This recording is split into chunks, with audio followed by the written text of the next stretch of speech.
hermosa. Yo quiero que sepan que el mensaje que voy a compartir se titula Señales de un verdadero ministerio. Señales de un verdadero ministerio. Y es interesante que aunque estamos con Susan en la misma habitación, cada una cuando llegamos está buscando de Dios para saber qué quiere.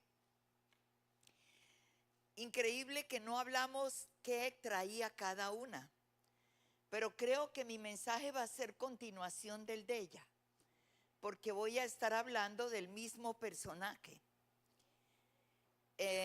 Y vamos a ver otras 5 llaves. Su pastor va a darles un llavero de 15, de 20 llaves.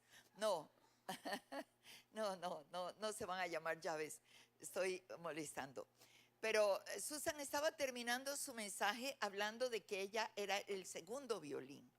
Pues yo en esta avenida he sido el segundo violín, porque a mí me han dado la segunda parte.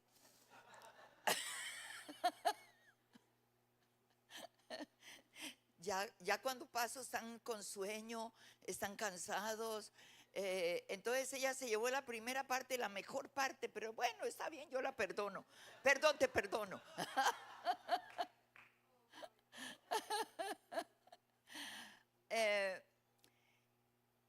Es verdad, esto del segundo violín es una ilustración muy linda.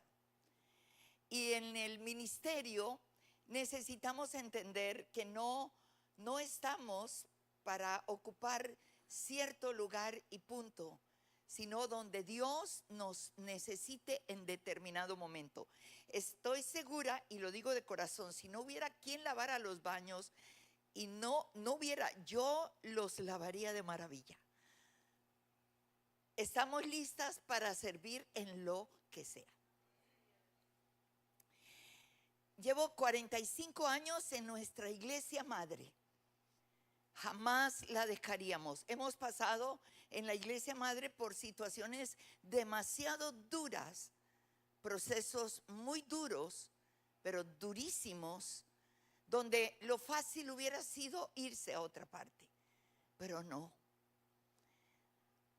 Mi pastor murió ya hace 17 años, pero estamos con mi pastora. Ya mi pastora obviamente hizo la transición, pero todavía continúa rodeando, ya está muy avanzada de edad. Y para mi vida ellos aportaron tanto, les debo tanto. Lo que yo comparto, fui formada y estructurada en esta palabra. Pero hablando del segundo violín, hace aproximadamente unos 17 años, el Consejo Evangélico de Colombia, CEDECOL, lo que representa a la iglesia cristiana ante la nación, fui llamada para ocupar un cargo de una de sus áreas de trabajo que fue la Comisión Nacional de Mujeres. No era fácil aceptar porque mi trabajo es mucho y tocó orar con mi esposo para poder saber. El deseo era muy grande porque era poder aportar en toda la nación una influencia a la mujer. Y Dios confirmó que sí. Pude liderar por 7 años, pero cuando ocupé ese cargo de presidenta de la Comisión Nacional de Mujeres, hablando con mi pastora, ella, a pesar de todo el trabajo que tenía en la iglesia, me dijo: yo te voy a apoyar. Por supuesto, mi amiga Susan, y nuestro trabajo es con el 85% de las denominaciones del país. Así es que era muy fácil poder convocar a las pastoras de toda la nación con una respuesta contundente, y así fue. nuestro primer encuentro no pudimos albergar a toda la gente, no pensamos que la respuesta fuera tan grande, quedaron 500 personas por fuera, el lugar no cabía. Y pudimos aportar mucho a la comisión, al Consejo Evangélico. Trabajamos unidas, extraordinariamente. Pero hablando del segundo violín, yo fui elegida presidenta. Mi pastora fue vicepresidenta. En una de las entrevistas por televisión que nos hicieron, estábamos ella y yo y el entrevistador. Y fue algo tan hermoso porque después de muchas preguntas sobre lo que estábamos realizando, el éxito que el Señor nos había dado como comisión, el pastor entrevistador dijo: Pastora Miriam, le quiero hacer una pregunta. La pastora Ina es la presidenta de la Comisión Nacional de Mujeres. Sí, dijo ella. Y usted es la vicepresidenta de la Comisión Nacional de Mujeres. Es correcto. ¿Y usted es la pastora de la pastora Ina? Sí. Mi pastora es sueca, ella es de pocas palabras, pero contundente. ¿Cómo funciona eso? Y ella muy sabiamente dijo: sencillo. Como su pastora, ella se somete a mí. Como presidenta, yo me someto a ella. Mira, eso fue extraordinario. En la casa del Padre ella se somete a mí.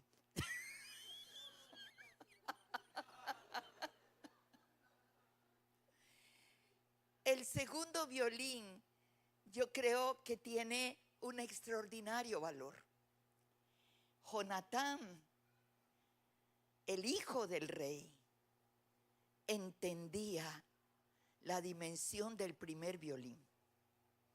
En el pacto que él hizo con David, ¿sabe lo que le dijo? Yo sé que cuando muera mi padre, tú serás rey y yo seré segundo después de ti. Para reafirmar un poquito lo del segundo lugar, que a veces es tan complicado y tan difícil a veces en el mismo matrimonio. Quiero hablarte de señales de un verdadero ministerio. Usted está aquí porque tiene un ministerio, tiene un llamado de Dios, tiene una asignación, como hablábamos anoche. Y quiero que vamos a un pasaje en el libro de Números, capítulo 16. Vamos a estar basando nuestro mensaje en esta porción. Y dicen los primeros 4 versículos: Coré, hijo de Izar, hijo de Coat, hijo de Leví, y Datán y Abirán, hijos de Eliab, y On, hijo de Pelet, de los hijos de Rubén, tomaron gente. Yo quiero que usted ponga mucha atención. Hemos orado por el tiempo para la mies. No crea que nos paramos aquí para improvisar. No. La responsabilidad es dar lo que Dios quiere traer. No sabemos nada de la iglesia, en el sentido, es que ni tengo tiempo, solamente averiguar cuál es el lema. Pero lo que quiero que sepa es que lo que Dios nos trae, nos ha traído, nos acaba de dar y nos sigue dando, tómelo, no lo subestime. Dios hablando a nuestros corazones. ¿Me entiende? Versículo 2: y se levantaron contra Moisés con 250 varones de los hijos de Israel, príncipes de la congregación de los del consejo, varones de renombre.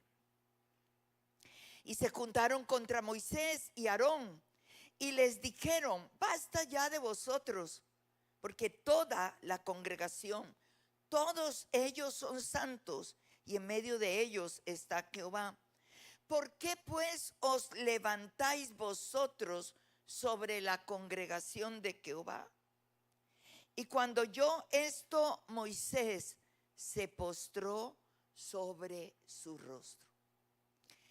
Y aquí continuamos viendo las características de un corazón verdaderamente que servía a Dios. Y como escuchamos en el mensaje anterior y como lo leemos en Números 12, Moisés era un hombre más manso, el más manso que para ese tiempo existía sobre la tierra. Aquí se está levantando un liderazgo. Nos da los nombres en el versículo 1, pero esos pocos que mencionó el versículo 1 afectaron a 250 más. Porque la levadura leuda la masa. Y los afectaron y comenzaron a hablar: todos somos santos, ustedes no son los únicos santos. Y hay que tener cuidado con los comentarios que escuchamos. Hay que ser leal. Diga conmigo: leal. Hay una diferencia entre ser leal y ser fiel. Aquí tenemos un grupo de hombres y mujeres que pueden ser fieles. Ser fiel es diferente a ser leal.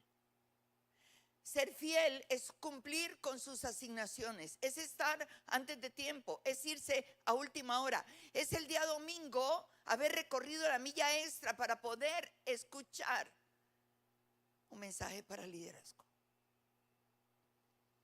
Usted puede cumplir con todo en una empresa donde trabaja.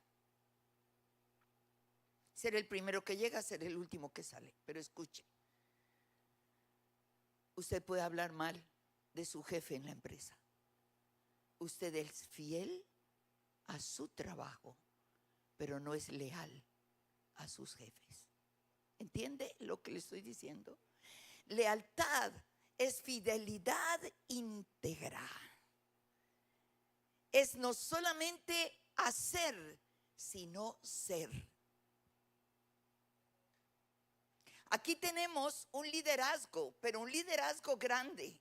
El versículo 1 describe a Coré, describe de quién era hijo. Dice que se levantaron contra Moisés con 250 varones de los hijos de Israel, aló, príncipes. Está hablando de liderazgo. Está hablando no de cualquier gente, está hablando de quienes eran líderes. Se levantaron contra Moisés y contra Aarón. Ahora, el motivo por el cual se levantaron, se lo quiero leer. Lo encontramos en este mismo capítulo, en el versículo 8 y 10. Y dice: y dijo Moisés a Coré: oíd ahora, hijos de Leví, ¿os es poco que el Dios de Israel os haya apartado de la congregación de Israel, acercándoos a él para que ministres en el servicio del tabernáculo de Jehová, y estéis delante de la congregación para ministrarles? ¿Y qué te hizo acercar a ti y a todos tus hermanos, los hijos de Leví, contigo? ¿Procuráis también el sacerdocio? Los hijos de Coré tenían una asignación, pero no estaban contentos, no estaban satisfechos. Envidiaron lo que tenían Moisés y Aarón. Querían eso. Y por eso Moisés aquí los está confrontando de una manera sabia, de una manera correcta. Todo este capítulo 16 y 17 se los quiero dejar de tarea. Yo no puedo tocar todas las escrituras, estoy tomando la esencia de esos dos capítulos, pero medítelos, subráyelos, pídale a Dios que le hable más de lo que esta noche ha hablado, y Él lo va a hacer. Moisés no fue un hombre que gritó, que amenazó, que se paró y dijo: yo soy el elegido de Dios y que caiga juicio sobre ustedes. No, usted ve en la primera parte que después de que ellos se levantan, cuando Moisés oye que ya no eran dos, que no eran cuatro, que eran más de 250, lo que hizo fue que se postró sobre su rostro a orar. Porque sabe que cuando tú sabes que quien te puso donde estás es Dios, usted no tiene que pelear. Dios te defenderá. Yo dije anoche en la enseñanza, yo dije, hay gente que Dios coloca. Hay gente que el hombre la coloca, pero hay otros que se colocan. Pero si Dios te colocó, Dios peleará por ti. Dios te defenderá, sea en la empresa donde tú trabajas, sea en el almacén donde tú trabajas, en la pastelería, en la iglesia, en el ministerio. Es Dios, y Dios te va a respaldar y va a respaldar tu llamado. Por eso Dios trae juicio sobre Coré y toda su gente. Pero aún el juicio de Dios no los detuvo, continuaron. Entonces Dios tiene que dar instrucciones, y las encontramos en el capítulo 17. Allí, en medio de toda la rebeldía y toda la rebelión, y donde tuvieron que estar de rodillas delante del Señor, Dios habla a Moisés, y Moisés tiene que hablar al pueblo.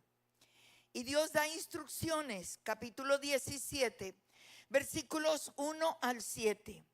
Luego habló Jehová a Moisés diciendo: habla a los hijos de Israel y toma de ellos una vara por cada casa de los padres. De todos los príncipes de ellos, 12 varas conforme a las casas de sus padres. Escribirás el nombre de cada uno sobre su vara. Escribirás el nombre de Aarón sobre la vara de Leví, porque cada jefe de familia de sus padres tendrá una vara. Y las pondrás en el tabernáculo de reunión delante del testimonio, donde yo me manifestaré a vosotros. Y Moisés habló a los hijos de Israel, y todos los príncipes de ellos le dieron varas, cada príncipe por las casas de sus padres una vara. En total 12 varas. Y la vara de Aarón estaba entre las varas de ellos. Y Moisés puso las varas delante de Jehová en el tabernáculo del testimonio. Hasta ahí estoy introduciendo mi mensaje. Ya conoce, hubo una rebelión muy grande, hablaron, calumniaron, desacreditaron. Dios juzgó y no pararon. Y aquí Dios tiene que dar unas instrucciones, como todo lo que Dios hace, de manera sencilla. Sencillamente Dios dijo: ustedes no tienen que definir quién es y quién no es. Yo voy a mostrar quién es. Y da las instrucciones de la vara por cada familia, por cada liderazgo, el que representaba una vara con el nombre de cada familia. Las 12 varas. Esas varas eran llevadas al tabernáculo de reunión, donde la presencia de Dios estaba. Y allí eran decadas. Al día siguiente, Dios mostraría quién era el verdadero líder. Y yo quiero que usted sepa, cuando Dios nos ha llamado, no importa cuántas personas se puedan levantar contra lo que Dios te ha entregado, que tú sepas que si Dios te puso, Dios te va a respaldar y Dios va a sacar la cara por ti. Bendito sea el Señor. Aleluya. Ahora vamos a ver al día siguiente qué sucedió. Todo el pueblo estaba reunido, las varas habían quedado en el tabernáculo. Al día siguiente se reunió todo el pueblo y el versículo 8 es que nos da las señales del verdadero ministerio. Lo que Dios va a revelar a través de una de las varas. Este versículo 8, de este versículo 8 sacamos los 4 puntos del mensaje. De este versículo 8 encontramos, las 4 llaves de esta noche. No me van a olvidar con las llaves. No, esas no se llaman llaves, pero ya sabe que usted las va a asociar. Aquí vemos que todo el pueblo está reunido. Es una ceremonia especial. Llega Moisés, llega Aarón y pueden entrar al tabernáculo para mirar las varas. Versículo 8, la primera parte dice: y aconteció que el día siguiente vino Moisés al tabernáculo del testimonio, y he aquí que la vara de Aarón, dígalo conmigo, y he aquí que la vara de Aarón de la casa de Leví había ¿qué? Dígalo con ganas. No, y usted no me anima. No, yo voy a orar que ustedes cambien, Dios mío. A mí me gusta hablarle a vivos, no a muertos. Anímenos, por favor. Ay.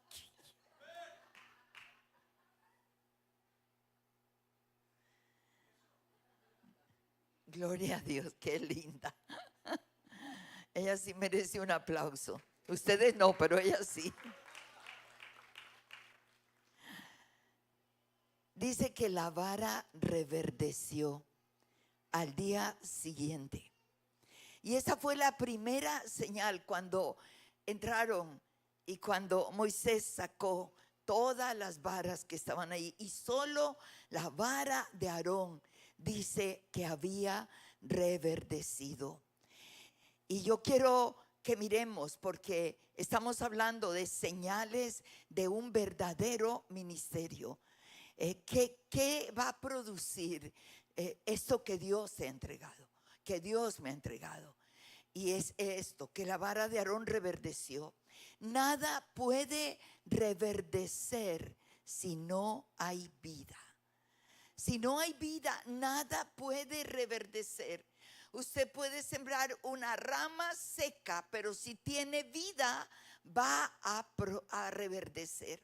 Al cabo de un tiempo usted va a ver que empieza otra vez, pero otra rama que no tiene vida no va a reverdecer. La gran diferencia cuando nosotros miramos a Jesús, cuando entra en su ministerio, tuvo que competir tristemente con la religiosidad de los sacerdotes, de los fariseos, de los saduceos, de los escribas.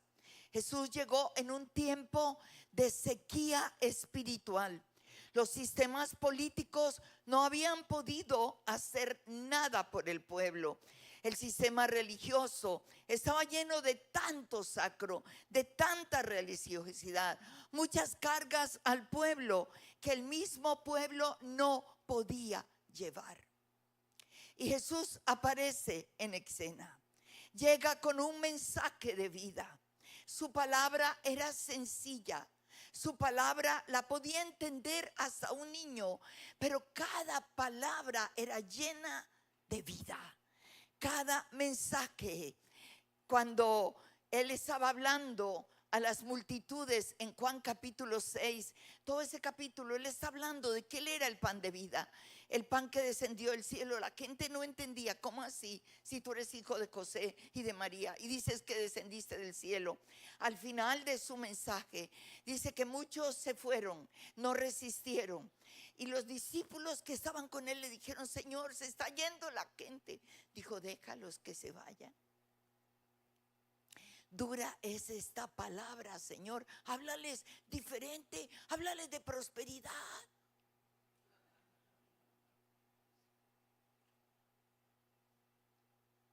Y él dijo en Juan 6:63, contestándole a ellos: el espíritu es el que da vida, la carne para nada aprovecha.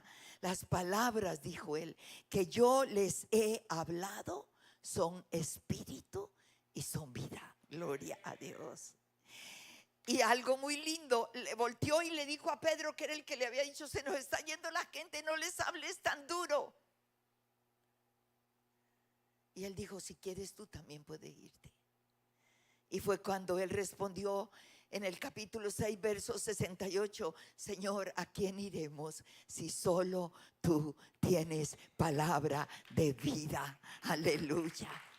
Pedro expresó. Los alguaciles, cuando enviaron a tomarlo preso, los alguaciles fueron enviados por los sacerdotes. Vaya y tómenlo y tráiganlo preso. Llegaron con sus espadas, con sus lanzas. Él estaba rodeado de gente, él estaba predicando a la gente. ¿Sabe qué pasó? Yo puedo imaginar la escena. Llegaron listos para tomarlo. Se pararon, pero no podían entrar. Alcanzaron a escuchar. Se quedaron escuchando. Siguieron escuchando. Pasaron horas escuchando. Bajaron las espadas, bajaron las lanzas. Se terminó la reunión, no lo tomaron preso, se devolvieron y los fariseos salieron. ¿Dónde está el que mandamos a prender? Venían así. Jamás hombre alguno ha hablado como ese hombre. ¿Por qué? Porque su mensaje fue de vida. Sus palabras fueron realmente de vida. Y esto es lo que Dios quiere ministrar. Si tu ministerio tiene señales de vida, que tu mensaje sea vida, que tus canciones sean vida, que tu consejo para otros sea vida, que podamos aconsejar la gente que tanto necesita, con la vida de Jesús, con esperanza. Aun cuando tengamos que ministrar el cáncer, recordemos que Él es la resurrección y la vida, y que lo que Él hace, nadie más lo puede hacer. Sus palabras fueron de vida. Sus obras fueron de vida. Él resucitó muertos, Él sanó enfermos, Él levantó paralíticos, Él restauró vidas. Que nuestras obras sean de vida. Él dijo que nosotros haríamos todo lo que Él hizo, todo, y aún cosas mayores. Sabe que el legalismo lo que trajo fue muerte, ¿no? Pero Jesús trajo vida.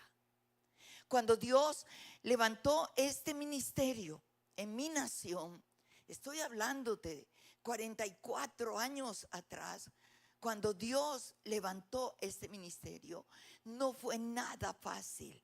Yo tuve que luchar con un legalismo tan fuerte que lo único que te pedía era, si éramos mujeres, que no usáramos aretes, que no usáramos maquillaje, que no usáramos nada, porque todo eso era pecado y condenación. Mucha gente no pudo entrar a las iglesias cristianas porque habían ujieres tan religiosos que si algún inconverso, una mujer inconversa llegaba en blue jeans, no la dejaban entrar.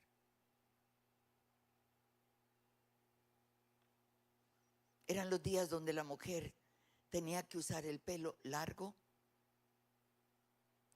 la cara lavada, la falda larga y por supuesto tenía la lengua larga.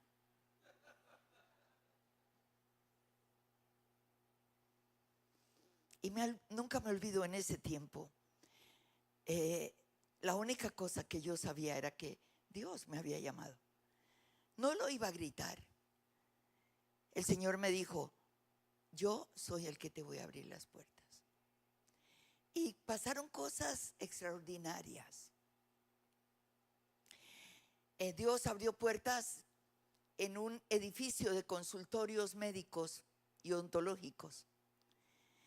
Y desde allí, la dueña del edificio, ella me dijo, ¿por qué no hacemos una serie de reuniones para dar cada mes un seminario de lunes a viernes o a sábado?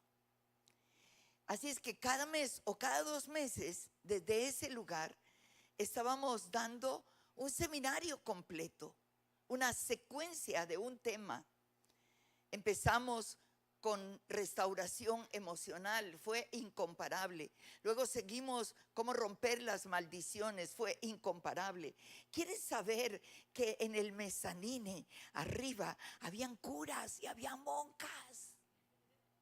Escondiditos, ellos llegaban y decían, pónganos donde nadie nos vea, queremos recibir. Y fue extraordinario. Yo no sabía que a esos seminarios iba los hijos de el pastor, uno de los pastores más fuertes en la ciudad de Barranquilla. Un hombre que hizo una labor extraordinaria. Una iglesia muy famosa, una iglesia de sana doctrina, pero legalista a morir. No los conocía, no sabía. Pero sus 2 hijos que estudiaban en la universidad en Bogotá iban a los seminarios. Después yo supe la historia. Cuando un día me encuentro con su hija y ella llega y me dice, nosotros pertenecemos a una denominación muy legalista, pero nosotros ¿cómo anhelaríamos que esto se pudiera dar en nuestra iglesia en Barranquilla? El hijo mayor, el único varón que él tenía, David, él fue con el juego de cassette. Estoy hablando del tiempo de cassette. Bueno, muchos no saben que era un cassette aquí. Entonces, para que entiendan, como CDs, pero en cajita. Y entonces, él le dijo, papá, yo quiero que escuches estas conferencias, porque sería lindo invitar a esta mujer a nuestra iglesia para que las pudiera dar. Y él dijo, sí, déjamelos allí. Papá, escúchala. Y su papá las escuchó. Y cuando su hijo le dijo, ¿qué te parecieron? Él le dijo, sí, la enseñanza es muy buena, pero es una mujer y una mujer no es llamada a predicar. Así es que aquí no hay oportunidad para ella. Está en rebeldía. Pasaron los años. El pastor murió. Y quien asumió el pastorado fue su hijo. ¿Usted sabe qué sucedió? Cuando él asumió el pastorado, yo recibo una llamada de su secretaria. Y luego me lo pasó. Por fin quiero tenerte en nuestra iglesia. Han pasado ¿cuántos años? Y cada año estoy en una de las iglesias más grandes de Barranquilla, que rompió con legalismo y con todo, se multiplicó y creció. Dios es maravilloso. Así es que nada puede reverdecer si no tiene vida. La vara de Aarón fue la única que reverdeció. Jesús en su ministerio trajo vida a lo que estaba muerto. Su mensaje, sus palabras fueron de vida. Sus obras fueron de vida. Pero la segunda señal la encontramos en el versículo 8. Y aconteció que al día siguiente vino Moisés al tabernáculo del testimonio. Y aquí que la vara de Aarón de la casa de Leví había reverdecido. Y luego dice, y había echado ¿qué? Flores. Y esa fue la segunda señal de ese ministerio que era de Dios, que el pueblo estaba viendo que era de Dios. Y cuando hablamos de florecer, estamos hablando de fragancia. Nos habla de un ministerio de gracia. Diga gracia. Porque la vida del Señor y su ministerio estaba lleno de gracia. Jesús tenía gracia con los pobres, con los ricos, con las prostitutas, con los religiosos. Nunca hizo acepción de personas. De hecho, Lucas capítulo 2, versículo 52 describe que Jesús crecía en sabiduría, en estatura y en gracia para con Dios y con los hombres. Cuando el apóstol Juan empieza su evangelio centrado en la vida de Jesús, como me gusta, capítulo 1, versículo 14, Juan, que fue su discípulo amado, que lo conoció de cerca, que caminó con él 3 años y unos meses.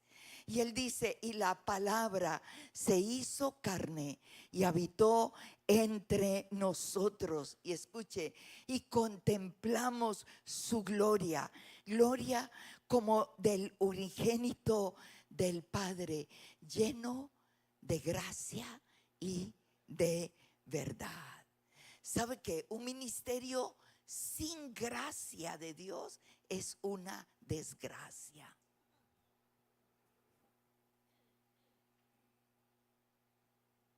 Nada somos, nada tenemos, si no es por la gracia de Dios. Su gracia es la que nos abre puertas. Yo estoy aquí por tercera vez, ¿no? Por la gracia de Dios. Yo salgo el jueves para Puerto Rico por la gracia de Dios. Yo regreso a Bogotá y al día siguiente que regrese a Bogotá salgo para la ciudad de Girardot por la gracia de Dios. Y regreso de Girardot y la semana siguiente salgo para la ciudad de Cali por la gracia de Dios. Y nuestro último cierre está para ir a Boston por la gracia de Dios. Y todo lo que podemos compartir es solo por su gracia. Todas las canciones hermosas, todo lo que hemos sido nosotras ministrados a través de la adoración en este lugar es solo por su gracia.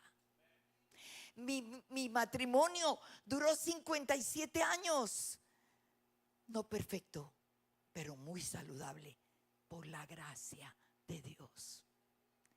Todo lo que ocurre a nuestro alrededor por la gracia de Dios. Él abre puertas. Quiero que miremos, para que mire lo que es la gracia de Dios. Cuando usted va a Génesis capítulo 39, empieza a hablar de la vida de José. José está como esclavo en Egipto, me encanta. Versículo 1 y 2, llevado pues José a Egipto, Potifar, oficial de Faraón, capitán de la guardia, varón egipcio, lo compró de los ismaelitas que lo habían llevado allá. Verso 2, dígalo conmigo, léalo. Mas Jehová estaba con José y fue varón próspero y estaba en la casa de su amo el egipcio, Pase conmigo al verso 4 y léalo. Y vio su amo, versículo 3 y 4, y vio su amo que Jehová estaba con él y que todo lo que él hacía, Jehová lo prosperaba en su mano.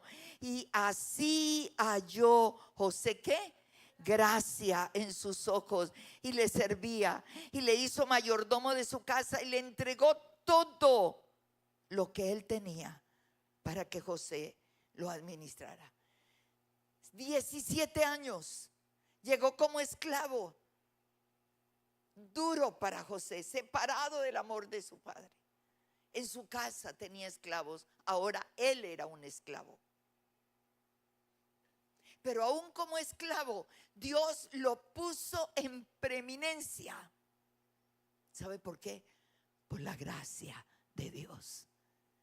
Y si solamente usted y yo caminamos en esta dimensión, lo que tenemos, lo que somos y lo que hacemos y donde estamos es por la gracia de Dios.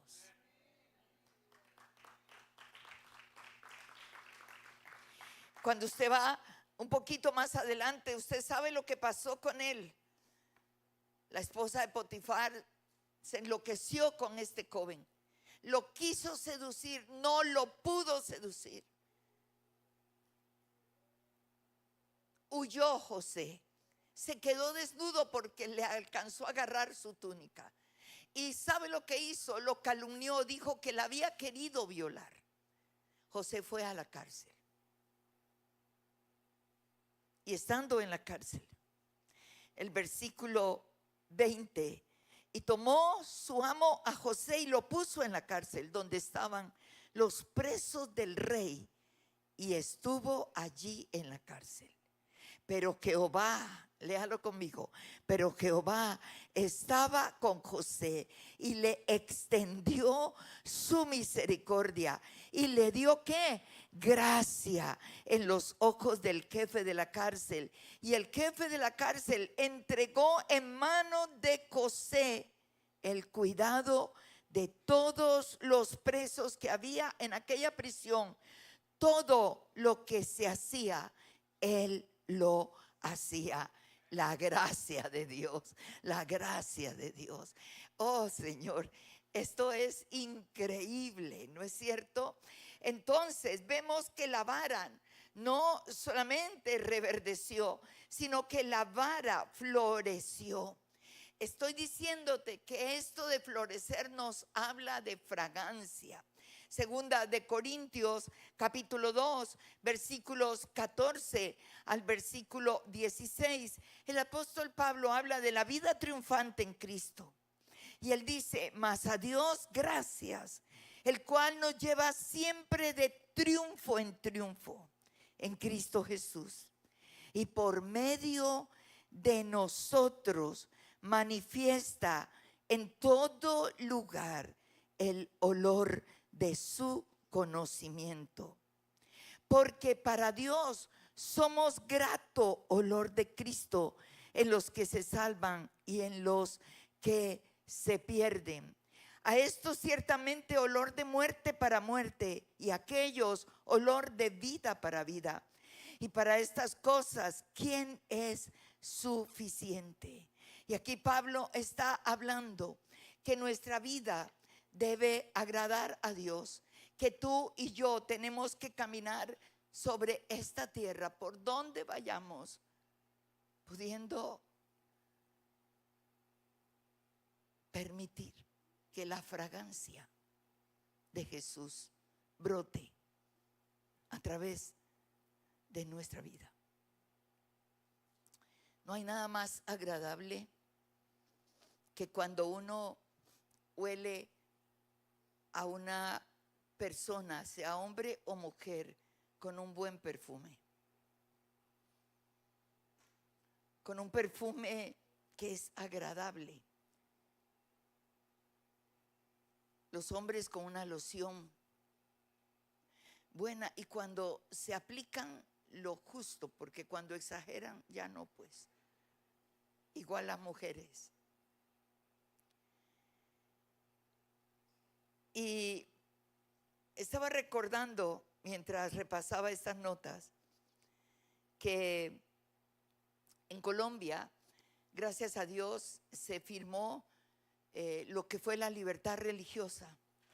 Eso nos da, es una ley que nos respalda, que ya no hay esa persecución que obviamente tenemos que cuidar. Y cada año se celebra la fecha donde se firmó la libertad religiosa. Y cada año se hace una reunión especial en el Palacio de Gobierno del país, allí en Bogotá. Y yo tenía que ir a esa reunión, al 7º aniversario de la libertad religiosa. El lugar para llegar es el centro de la ciudad, donde está el Palacio de Gobierno y todo. Es complicado llevar carro, así es que uno prefiere irse en un taxi, porque no hay primero ni dónde cuadrar. Bueno, todo es complicado. Así es que yo pedí mi taxi para poder llegar tranquila al lugar. Y efectivamente, llegó el taxi, me subí al carro y a los 5 minutos, era un joven muy decente, y a los 5 minutos de ir manejando él, yendo ya en la dirección hacia el centro, él me voltea en un semáforo y me dice: oh, señora, qué rica fragancia, ¿qué clase de perfume usted usa? Y usted no va a creer que yo no me había aplicado ningún perfume esa tarde. Y yo quedé: oh, Señor. Y entonces le digo yo: usualmente uso 2 fragancias, porque yo no pierdo puntada. Yo, tan pronto me lanzan algo, yo ya estoy. Y yo le digo: usualmente uso 2 fragancias preferidas. Uso la fragancia de Carolina Herrera y uso la fragancia de Cristo. Y él se queda como diciendo, le digo: Él es mi Redentor, Él es mi Salvador. Gastamos 40 minutos de mi casa al Palacio Presidencial. Esos 40 minutos fueron extraordinarios. En esos 40 minutos él me dijo: venga. Y empezó a hacer todas las preguntas que usted se pueda imaginar, muchas preguntas. Y el Señor le dio respuesta a todas sus preguntas. Cuando llegamos al lugar donde teníamos que llegar, su corazón estaba listo. Allí estaba listo. Al llegar al lugar, él estaba quebrantado. Sus ojos estaban cristalinos, ¿no? Y me dice: señora, yo no hubiera querido que esta carrera terminara. Si yo fuera un delincuente, la secuestraría hoy.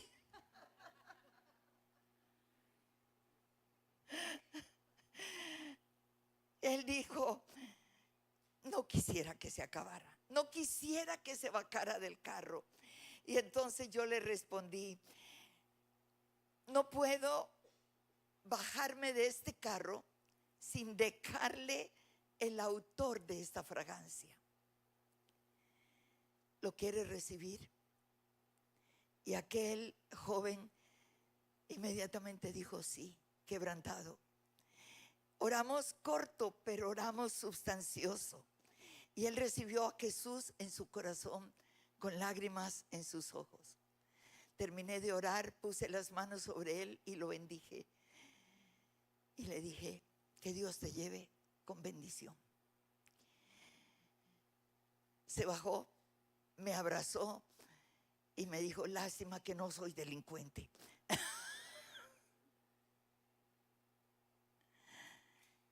Y luego, cuando se subió y nos despedimos, dijo: mucho mejor la segunda fragancia que la primera.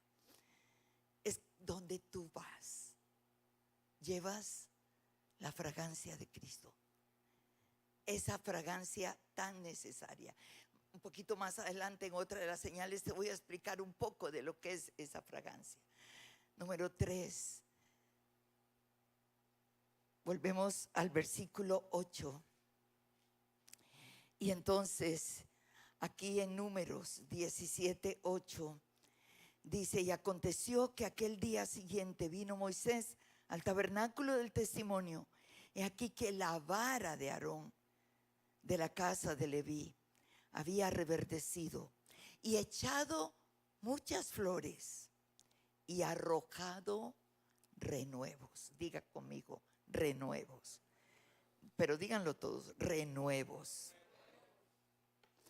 La vara no solamente reverdeció, no solamente había producido flores, la vara estaba dando renuevos. Y la señal de un verdadero ministerio tiene que ver con multiplicación. Un ministerio verdadero, dado por Dios, trabajado a través de nuestras vidas, se multiplica. Es levantar discípulos, es levantar hijos espirituales que se forman para que al mismo tiempo se reproduzcan. No podemos quedarnos aquí encerrados. Tenemos que discipular a la gente. El Señor no dijo: vayan y hagan creyentes. Las iglesias están llenas de creyentes. ¿Qué es la diferencia entre un creyente y un discípulo? El creyente siempre te va a pedir: óreme, ayúdeme, ministreme, Cuando tú formas un discípulo, el discípulo no pide, el discípulo da de lo que ha recibido. El discípulo se multiplica, el discípulo está compartiendo, el discípulo está orando por la gente, el discípulo está discipulando. Y creo que es lo que Dios quiere en el tiempo que están ahora. Iglesia La Mies, Pastor César, Pastora Fátima, líderes que están aquí. Este es un nuevo tiempo para La Mies. Estoy hablando proféticamente. Escuchen. Dios quiere usar tu vida. Dios quiere que se multipliquen. Dios va a traer gente nueva. Ustedes van a traer gente nueva, porque aquí está llegando gente, pero hay que traer la gente. No necesariamente esperar 8 días. Le tienes que ir compartiendo. Tienes que motivarla. Si no quieren venir el primer domingo, que no vengan, pero que tú puedas estar conectado. Esto no demora mucho. Si lo haces bien, si das el fruto, si realmente das la fragancia, das la vida, la gente va a ser tocada. Y nuestras iglesias no serán de creyentes, las iglesias de creyentes. El Señor no dijo: id por todo el mundo y hagan creyentes. No, dijo discípulos. ¿Me entienden? Y yo creo que este es un nuevo tiempo para La Mies. Es el tiempo donde Dios va a usar sus vidas, donde Dios va a quitar los temores, donde Dios va a usarlos de maneras maravillosas. Es un tiempo de urgencia, dice el Señor. Es un tiempo de amar, es un tiempo de gracia, es un tiempo de poder compartir con otros los tesoros que Dios ha puesto. Es el tiempo de dar vida a lo que está muerto, a lo que está sin esperanza, de poder orar por personas que están sufriendo por un matrimonio que se les está destruyendo. Vaya, haga lo que Dios nos ha mandado hacer.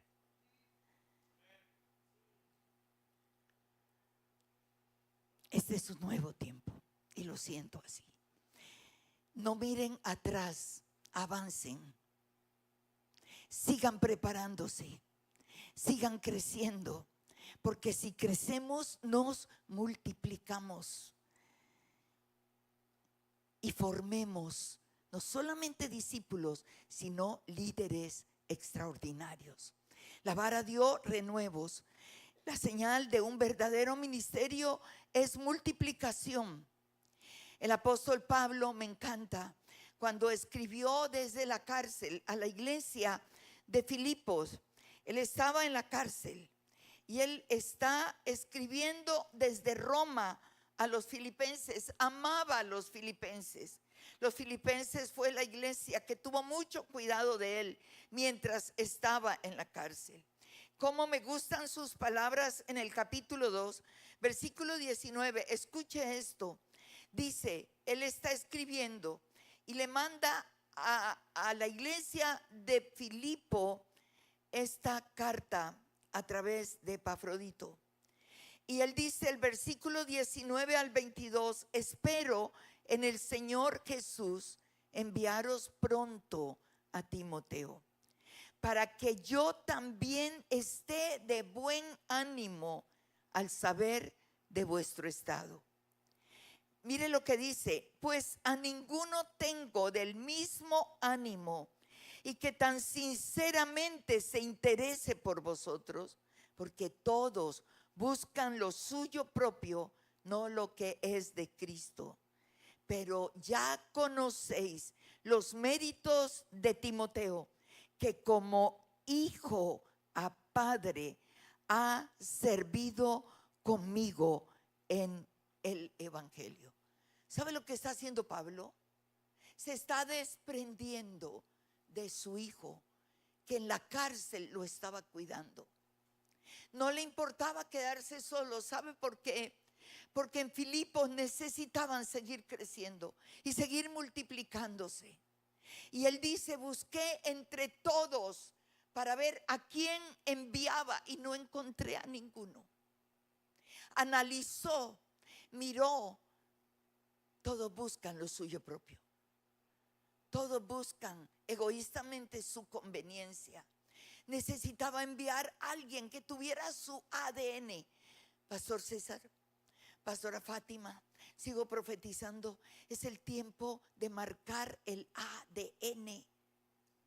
Formar líderes con el ADN. ¿Qué estoy diciendo? Estoy diciendo hijos verdaderos que lleven el ADN. El ADN de la visión de esta casa, el ADN de la misión de esta casa, el ADN de las estrategias de esta casa, el ADN de la vida de integridad de esta casa, la marca familiar. Cómo me gusta ver los niños, cómo me encanta durante estas noches correr la milla extra. Y aquí están. Esto es parte del ADN que se necesita tanto hoy. Familias bien estructuradas. Es tiempo de marcar un ADN. Y el que no quiera, que se vaya. Dios traerá otros sin ADN de rebeldía, sin ADN de tanto egoísmo, para poder recibir la palabra de Dios, la sana doctrina, y poder decir, esta visión la quiero, me uno a la visión y estoy listo para cumplir la misión. El apóstol Pablo habla de eso, gloria a Dios. Habla de enviar a su hijo Timoteo y él está diciendo, no tengo a nadie más. Les mando mi hijo, lo necesito en la cárcel, pero él tiene mi ADN. Él no está buscando plata, él no está buscando dinero, él no está buscando nada, él solo quiere dar lo que Dios tiene para darles. Pablo elogia la fe de Timoteo en 2 de Timoteo, capítulo 1. Es hermoso cuando Pablo escribe su última carta, ¿cierto?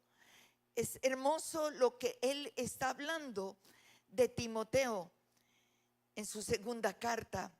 Él dice, el verso 3 y 4, doy gracias a Dios, al cual sirvo desde mis mayores con limpia conciencia, de que sin cesar me acuerdo de ti, Timoteo, en mis oraciones noche y día.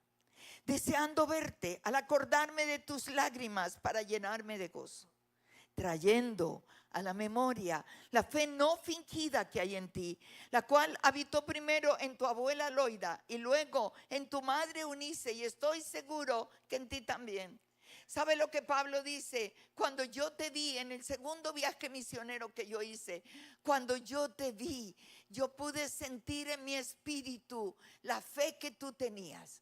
Yo no te di esa fe. Esa fe te la dio tu abuela Loida y tu madre Eunice. Yo vi el llamado y te tomé para formarte. Puse mi ADN en ti y hoy sé que tú continuarás la labor. No viviremos eternamente. Formamos para enviar. Formamos para continuar. Pero qué bueno es cuando son hijos de casa. Cuando no olvidan lo bueno que recibieron. Cuando son parte del proceso y del sufrimiento.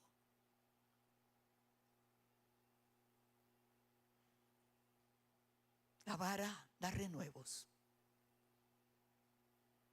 Y mi último punto. ¿Cuál fue el primero? Reverdeció. Número 2, floreció. ¿De qué me habla? Ajá. Y cuando reverdeció, ¿de qué me habla? De vida. Y número 3, la vara dio renuevos. Está dando usted renuevos.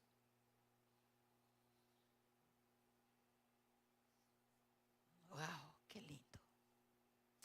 Viajábamos con Susan para Denver en el mes de septiembre. Fue septiembre.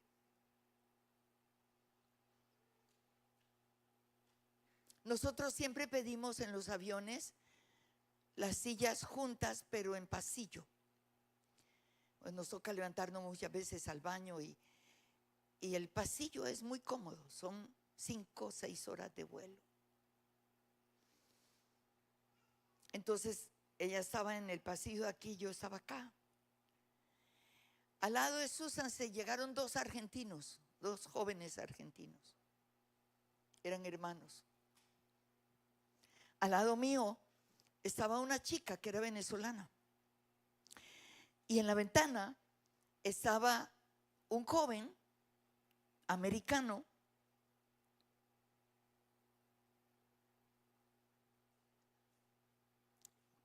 con el paso de las horas. Uno va conectando. Uno va conectando. Parte del viaje uno va estudiando. Casi no hay tiempo de ver televisión. Pero uno va orando que el tiempo no se ha perdido. Que los que van al lado puedan realmente ser tocados por el Señor. Y así fue. Así es que por un lado yo oía a Susan hablando con los 2 chicos y por otro lado Dios comienza a abrir el camino con la que va al lado. Y luego se mete el que va en la ventanilla. Pues era una línea internacional. Entonces, al hablar, la venezolana iba para Denver, una chica muy linda. Y ella me dice, bueno, me cuenta su historia. Le digo, estamos orando por Venezuela. Me dice, sí. Pero la cosa no es tan difícil como la ven. Yo dije, debe ser que tiene buena plata porque los venezolanos están sufriendo una situación muy crítica. Pero fue muy lindo porque resulta que ella hace 3 meses comenzó alguien a compartirle la palabra. Y se formó en Barquisimeto, donde ella vive, y nosotros hemos predicado en Barquisimeto. Eso fue lo que nos conectó. Yo estuve en Barquisimeto, sí, y ahí fue. Entonces le dije, es que yo soy cristiana, y hace tantos años con mi amiga fuimos a predicar a Barquisimeto, y es donde ella dice, yo hace 3 meses me reuní con una señora que me llevó a conocer a Cristo, y ahora nos está, ¿cómo se llama eso? Discipulando. Y cuando el de acá oyó, dijo, yo soy hijo de misionero. Así es que fue un viaje extraordinario. Fue maravilloso, no se nos despegaban. Cuando nos bajamos, los argentinos ayudaron a Susan en todo. Aquí los otros dos no sabían hasta que querían cargarnos. Fue maravilloso. La fragancia de Cristo, y nos unimos. Y ya cuando llegamos a migración, pues el otro es americano, pasaron rápido, los argentinos demoraron en pasar. Ella iba delante mío y yo estaba orando porque ella iba con temor. La llevaron a otra oficina. Yo dije, ay, Dios mío. Cuando fui a reclamar las maletas, ya estaba allí el misionerito y ya estaban, Susan, nos encontramos y ya estaban los dos argentinos para ayudarnos a bajar las maletas. Y yo dije, pero ella no viene, quién sabe qué pasó. Y ahí estábamos orando hasta que apareció. Y ya nos abrazamos y ya dijo, bueno, ya sí, me pusieron problema, pero ya estoy aquí. Quedamos conectados. Tú vas a creer que yo estoy discipulándola a ella por internet. Ahora ya llegó el tiempo que se va a ubicar en una iglesia.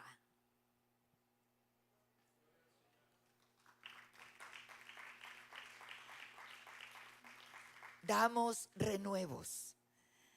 Y el último punto, número 4.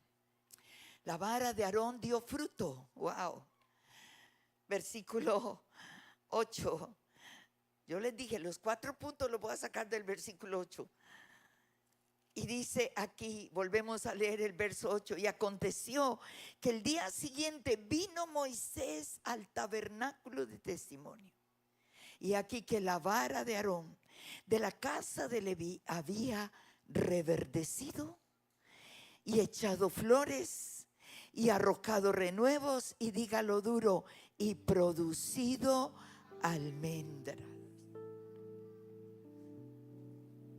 Y quiero concretar este punto hermoso.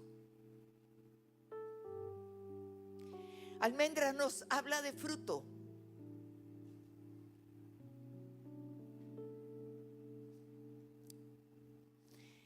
Y dentro de este punto número 4 quiero tocar la importancia del fruto del carácter. El carácter de Cristo en nosotros. Ser como Él es.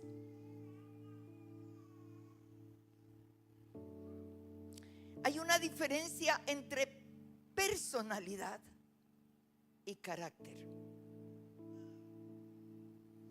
Voy a definírsela a mi manera, personalidad.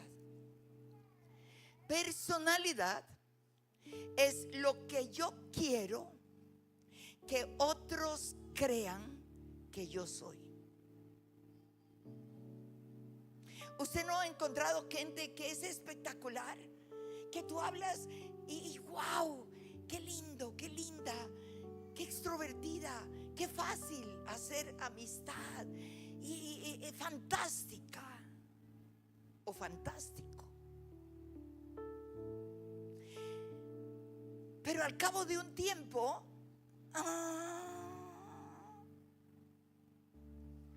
¿le ha pasado a alguien eso, que se ha desilusionado?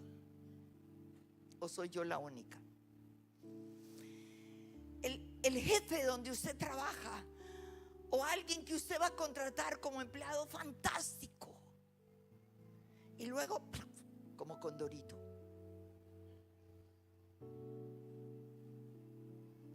Porque si quieres conocer a Inés, camina con ella un mes. La personalidad es lo que yo quiero que otros crean que yo soy.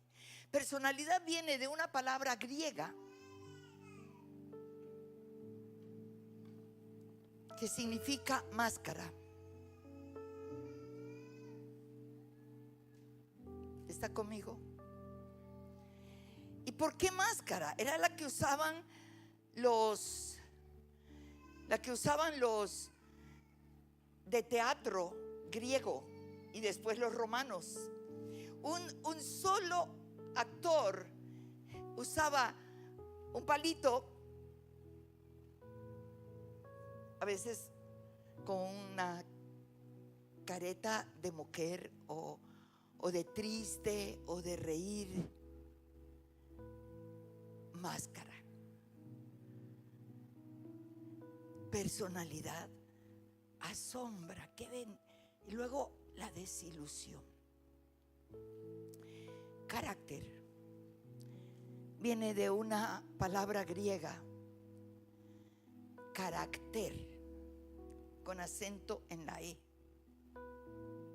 Era una herramientica sencilla para acuñar las monedas en una porción redonda de metal, bronce, oro o plata. Entonces la ponían y con un mazo, ¡pah! Y en ese metal que no estaba tan caliente ni tan frío, quedaba impresa la imagen del César. Carácter significa imagen.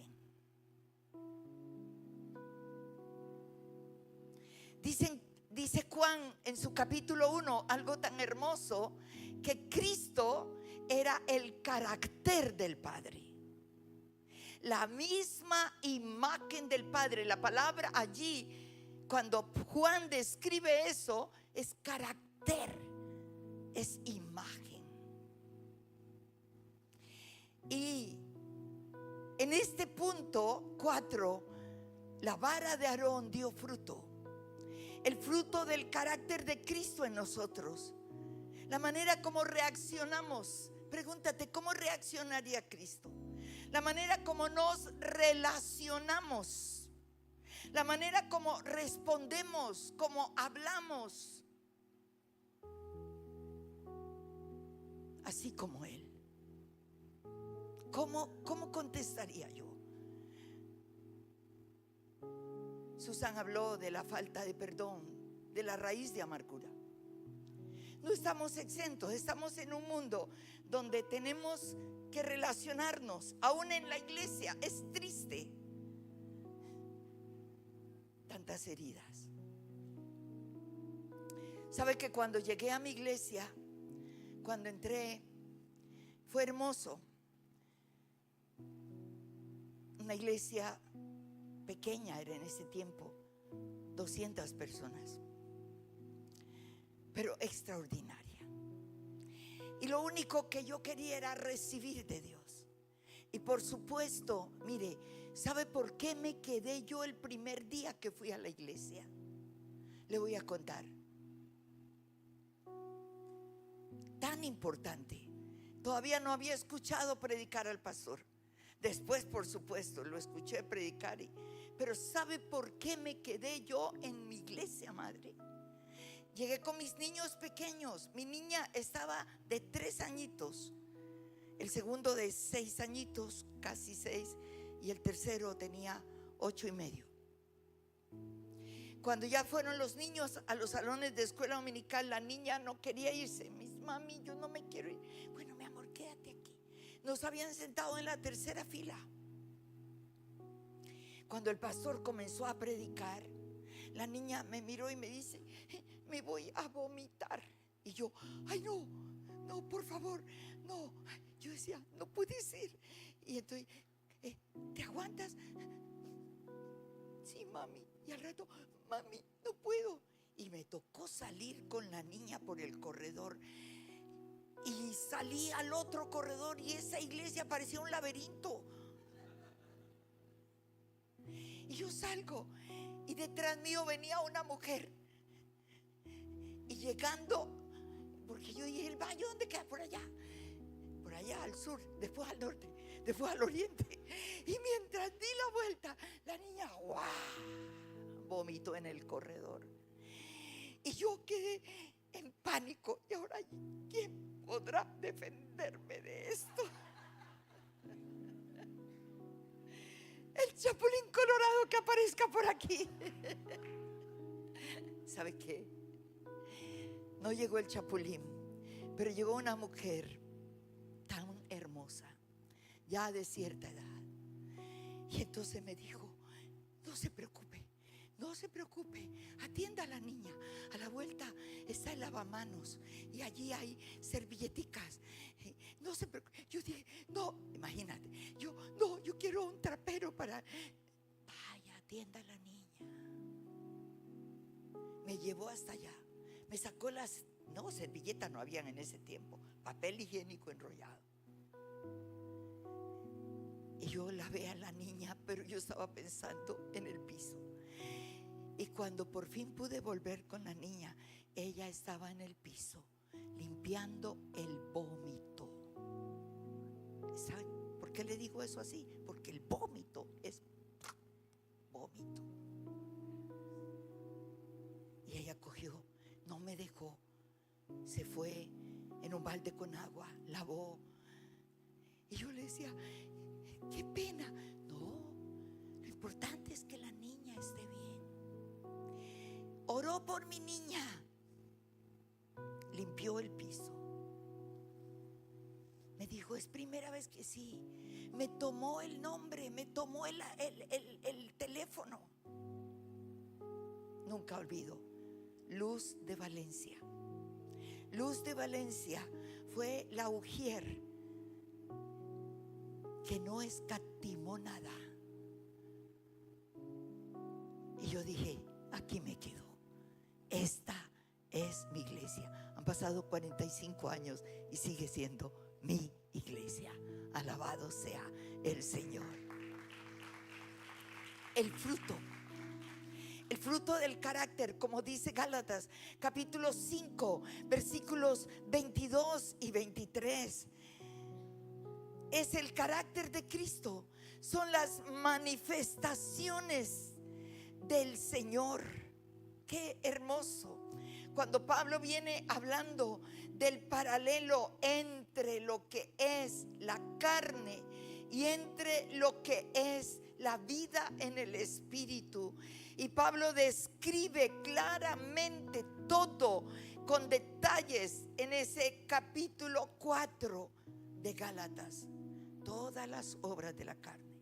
Y en el capítulo 5 continúa hablando de las obras de la carne y luego termina y dice, más el fruto del Espíritu es amor, es gozo, es paz, es paciencia, es benignidad, es bondad, es fe, es mansedumbre, es templanza. Y dice, caminemos en eso. Y ese es el proceso de cambio diario en nuestra vida. Es por eso que nuestras relaciones mejoran cada día, comenzando relación marido y mujer, esposo, esposa. Porque a veces podemos dormir 20 años en la misma cama, debajo de la misma cobija. Aún podremos tener relaciones íntimas, pero con resentimiento. Eso afecta a los hijos, eso afecta el hogar, afecta a la iglesia. No nos pusimos de acuerdo para hablar de esto, pero Dios está en este asunto. Y sabe, cuando yo llegué a mi iglesia, me enamoré de la iglesia. Mis niños se enamoraron de su escuela dominical. Nos faltaba el papá, pero el papá nunca iba a ir a una iglesia evangélica. Todos los domingos yo me levantaba